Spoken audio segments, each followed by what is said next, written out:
हरियाणा के किसानों की मुश्किलें खत्म होने का नाम नहीं ले रही। पहले ही किसान धान की खरीद ना होने से परेशान हैं। अब उनको डीएपी खाद की किल्लत भी सता रही है। डीएपी खाद की किल्लत से किसान लंबी लंबी लाइनों में लगने को मजबूर हैं। किसानों के मुताबिक रबी की फसल की बुआई का वक्त आ गया है। ऐसे में समय पर खाद नहीं मिलने से बुआई पर असर पड़ेगा। सब्जी लगानी थी, टमाटर लगाने, कड़ी गोभी लगानी, खाद डाई मिल नहीं रहा है कहीं से भी। क्या करें, सरकार ऐसी होगी है। अच्छा जी, हमारे गांव के अंदर बिल्कुल डीएपी नहीं मिल रहा, बाहर से ले रहा, बड़ा महंगा मिल रहा जी। हम तो आपका शुक्रिया अदा करना चाहूँ जी, आपके माध्यम से, टीवी के माध्यम से अभी खाद मिल जाए किसी तरीके से। हमें आलू लगाना जी, सब्जी लगाने के लिए हम बहुत परेशान हैं, इस करके हमें मिल नहीं रहा है जी। करनाल में तो हालात कुछ ज्यादा ही खराब दिखे। ईटीवी भारत हरियाणा की टीम ने बड़थल गांव की कोऑपरेटिव सोसाइटी गोदाम का रियलिटी चेक किया, जहां पर एक भी बैग डीएपी खाद का नहीं मिला। हरियाणा में किसानों की धान की कटाई 50% से ज़्यादा हो चुकी है, तो कुछ किसान आगे की फसल की तैयारी करने लगे हैं, चाहे वो सब्जियों की फसल हो या गेहूं की फसल हो।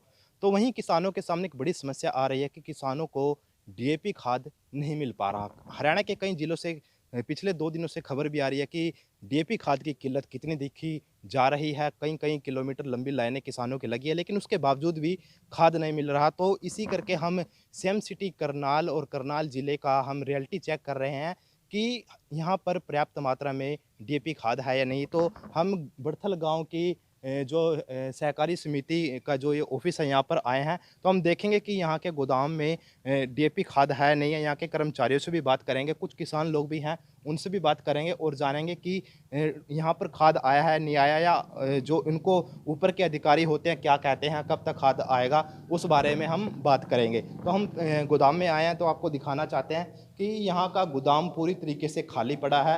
बिल्कुल ही आपके सामने तस्वीरों में है, पूरा गोदाम खाली पड़ा है। हालांकि सिर्फ हम डीएपी खाद की बात ना करके यूरिया खाद की भी बात करें तो यूरिया खाद भी समय तक नहीं पहुंचा। बड़थल गांव की कोऑपरेटिव सोसाइटी गोदाम के प्रबंधक ने क्या कहा, वो भी सुन लीजिए। बस यहाँ पर कोई भी डीएपी नहीं पहुंच रहा इस टाइम बिल्कुल भी, और किसान आके चले जाते हैं, बहुत दुखी है। उन्हें भी आलूओं में दाबना पड़ता है खाद, और पिछले साल तो आ गया था, अब के में तो बिल्कुल भी नहीं आ रहा है, खाली पड़े हैं गोदाम में। खाद लेने आए किसान संजीव ने कहा कि किसानों को इस साल खाद की भारी किल्लत का सामना करना पड़ेगा, क्योंकि अभी तक कोऑपरेटिव सोसाइटी के गोदामों में ना यूरिया खाद आया है और ना ही डीएपी खाद। किल्लत यहाँ जी, यहाँ तो मेरे हिसाब में सबसे ज़्यादा हरियाणा में यही किल्लत है। और कह रहे ना सीएम का गृह जिला, सीएम उन 10 तो डंग का, तो यहाँ तो खाद सबसे पहला पहुँचना था हरियाणा के अंदर। लेकिन यहाँ कह रहे हैं 20 तक मनासा लगा, यहाँ गेहूं की बिजाई भी हो जाएगी और गेहूं बिक भी जाएगी, तब तक खाद नहीं पहुंचनी यहाँ पे।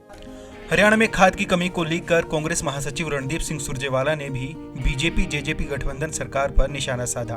उन्होंने ट्वीट कर कहा कि आज सरकार की गलत नीतियों की वजह से डीएपी खाद की ब्लैक मार्केटिंग चरम सीमा पर है, जिसकी वजह से किसान परेशान है। खबर ये भी है कि दूसरे राज्यों से किसान हरियाणा में डीएपी खाद खरीदने आ रहे हैं, जिससे हरियाणा में खाद की कमी हो रही है। इस सवाल पर जाने कृषि मंत्री ने क्या कहा। ये भी बातें सामने आई हैं कि हरियाणा से पड़ोसी राज्यों को भी डीएपी खाद सप्लाई हो रहा है कहीं ना कहीं। सरकार के सामने बातें सामने आई हैं, और अगर ऐसा है तो उन्हें रोकने के लिए क्या कुछ कदम उठाए जा रहे हैं? देखिए, हमारे तरह 2 तरह से व्यवस्थाओं में खाद बेची जाती है। एक तो हमारे पैक्स हैं, उनके माध्यम से, और जो प्राइवेट डीलर हैं वो भी खाद बेचते हैं। और मैंने अपने विभाग को आदेश दे दिया है कि सब डीलर को बोलें कि वो हर रोज़ स्टॉक का डाटा अपनी दुकान के सामने रखें और उनकी चेकिंग करें। किसी का भी स्टॉक मिसमैच होगा तो उसके खिलाफ सख्त कार्रवाई की जाएगी, एफआईआर दर्ज होगी, लाइसेंस कैंसिल किया जाएगा, और काला बाजारी जो करते हैं उसको हम किसी भी रूप में बख्शेंगे नहीं। इसके अलावा किसानों ने निजी दुकानदारों पर भी आरोप लगाए। किसानों के मुताबिक डीएपी खाद की जगह उन्हें एनपीके नाम की खाद दी जा रही है, लेकिन किसानों को एनपीके खाद नहीं चाहिए। किसानों ने बताया कि सरकारी केंद्रों पर डीएपी खाद नहीं मिल रही और प्राइवेट वाले ब्लैकमेल कर रहे हैं। प्राइवेट दुकानदारों ने शर्त रखी है कि डीएपी खाद तभी मिलेगी जब उसके साथ किसान सरसों की थैली या फिर सल्फर लेंगे। किसानों के मुताबिक उन्हें सिर्फ डीएपी खाद चाहिए, उसके साथ बाकी चीजें नहीं। Bureau report, ETV Bharat Haryana.